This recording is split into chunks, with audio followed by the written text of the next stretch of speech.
Consider the given data with the frequency distribution. तो हमारे पास x आई data given है and F I frequencies given है।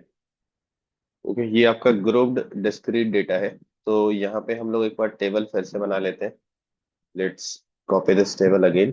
ये आपका गिवन डेटा है और हमें फाइंड आउट क्या क्या करना है। We need mean, median, mean deviation about mean, mean deviation about median.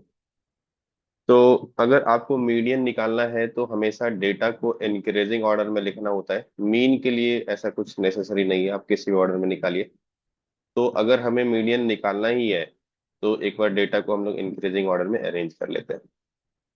तो पहला सबसे छोटा डेटा आपका 3 हो जाएगा। After that you will have 4। 3 के बाद आपके पास 4 आ जाएगा। Then you will have 5 and you will have 8, 10 and 11। तो ये आपके 6 डेटाज हैं, 3, 4, 5, 8, 10 और 11। Let's write it's corresponding frequencies. तो इनकी करस्पॉन्डिंग फ्रीक्वेंसीज क्या गिवन है। 3 की गिवन है आपके पास 5, और 4 की 4 है, और 5 की 4। तो ये एक बार लिख लेते हैं हम लोग कि for these datas corresponding frequencies are 5, 4, 4। Then 8 की आपकी 2 है, 10 की आपके पास 2 है एंड 11 के पास 3। तो अभी हमें देखते हैं कि क्या निकालना सबसे अच्छा रहेगा। 4, 1, 1, 5, 5, 1, 1, 5, 2, 2, 3, 3। तो सबसे पहले हम लोग यहाँ पे मीन या मीडियन निकाल सकते हैं। उससे कुछ ऑप्शंस रिजेक्ट हो जाएंगे। मीन निकालना सबसे आसान रहता है, मीडियन भी आसान ही रहता है। तो पहले मीन निकाल लेते हैं। तो मीन के लिए आप क्या जाएंगे, एफ आई एक्स आई का एक टेबल बनाएंगे। क्योंकि मीन का जो फॉर्मूला होता है हमारे पास वो बहुत सिंपल होता है। That is sigma F I X I by sigma F आई। तो ये आपका ग्रुप्ड डिस्क्रीट डेटा है। तो यहाँ पे आपके पास एफ आई एक्स आई क्या हो जाएगी, 3 into 5 15, 4 into 4 16, 20 16, 20 एंड 33। ओके, एक और कॉलम बना लेते हैं हम लोग for summation of all the possibilities. तो सिग्मा एफ आई क्या होगी, सम ऑफ ऑल द फ्रीक्वेंसीज आपके पास क्या होगी, ये ऐड कर लीजिए। ये 13, 15, 17, 20, 20 हो गया ये आपके पास। और इस टेबल में आप इन सारे को ऐड कर लीजिए, सिग्मा एफ आई एक्स आई। तो ये ऐड करेंगे तो कितना हो गया, 31, 51, 757, 87 एंड 33 इज 120। तो ये आपका 120 हो गया। जैसे आप यहाँ पे ये फॉर्मूला में इस दोनों की वैल्यू रखेंगे तो आपको मीन मिल जाएगी 6। 6 आपका है थर्ड ऑप्शन। तो यहाँ से हो गया थर्ड ऑप्शन, मतलब सी आपका क्लियरली रिजेक्ट हो गया। पी का आप 2 नहीं हो सकता है। तो अभी इसमें अगर आप क्यू में चेक करेंगे तो 2, 2, 3 दोनों में से कुछ भी होगा तो फिर हमें पता चल जाएगा क्या आंसर है। और इसमें 4, 1, 5 इसमें से कुछ होगा तो पता चल जाएगा कि क्या आंसर है। 2 आंसर होगा तो फिर हमें दो ऑप्शन में कंफ्यूजन रहेगा, बट इसमें आपको क्लियरली मिल जाएगा कि कौन सा सही है। तीनों अलग अलग आंसर है। तो let's go for R. R क्या है, मीन डेविएशन अबाउट मीन। तो मीन निकल ही गया है। अभी हम सारे डेटा का डेविएशन ले लेते हैं अबाउट मीन। मीन को हम लोग एक्स बार से रिप्रेजेंट करते हैं। तो मीन आपका आ गया है। For finding mean deviation you will take the deviation of each data from the mean and you will take its absolute value. तो मीन क्या है, 6। 6 का डिफरेंस 3 से कितना हो गया, 3। 6 - 3 का मॉड, या फिर 3 - 6 का मॉड। 4 - 6 का मॉड 2 हो गया। ये डिफरेंस आपका 1 हो गया। 8 - 6 इज 2, 10 - 6 इज 4, 11 - 6 इज 5। तो फिर से आप एक टेबल बना लीजिए, F I into X I minus X bar का। इसमें आपकी क्या वैल्यू आ जाएगी, फ्रीक्वेंसी यहाँ पे है, आप मल्टीप्लाई करिए करस्पॉन्डिंग फ्रीक्वेंसी से। 15, then 8, then 4, then 4, then 8, then finally 15। तो इन सबको आप ऐड कर लीजिए। You will get sigma F I X I minus X bar के मॉडुलस की वैल्यू। ऐड करेंगे तो ये कितनी आ जाएगी, 23, 27, 31, 39, 54। तो ये आपका 54 आ रहा है। What is mean deviation about mean का formula, mean deviation about mean. जैसा कि नाम से ही पता चल रहा है कि आप मीन निकालेंगे किसका, डेविएशन अबाउट मीन का। तो ये आपका डेविएशन अबाउट मीन हो गया, इसका आप मीन निकाल लीजिए।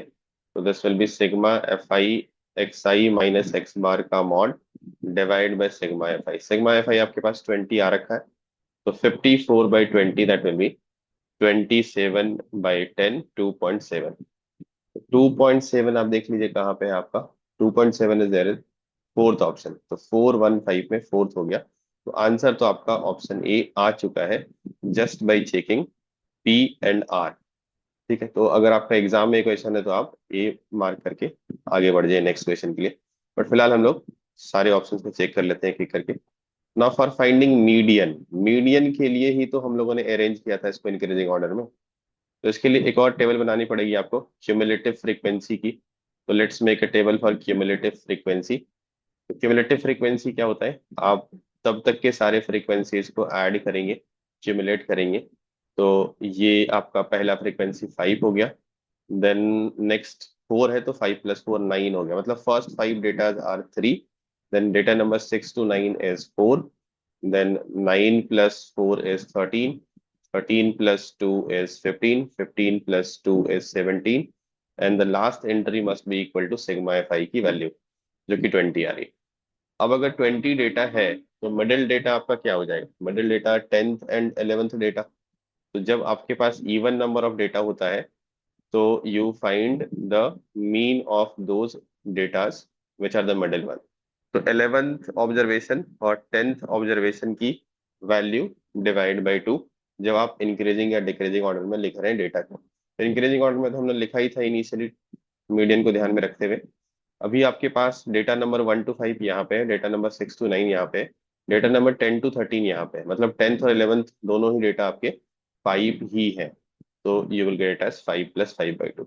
लेकिन अगर आपने गलती से इंक्रीजिंग ऑर्डर में नहीं लिखा तो you will get the wrong value, और उसके करस्पॉन्डिंग ऑप्शन भी है आपका 2.5 आता है उसके करस्पॉन्डिंग, और वो ऑप्शन में भी है। तो ऐसा आपका थोड़ा दिक्कत कर सकता है आपको अगर आपने इंक्रीजिंग ऑर्डर में नहीं लिखा। फिलहाल तो आपने लिखा है, और आपका करेक्ट आंसर क्या आ रहा है, 5 आ रहा है। तो 5 होना चाहिए इसका आंसर, क्यू का 2, and that is there in the correct option.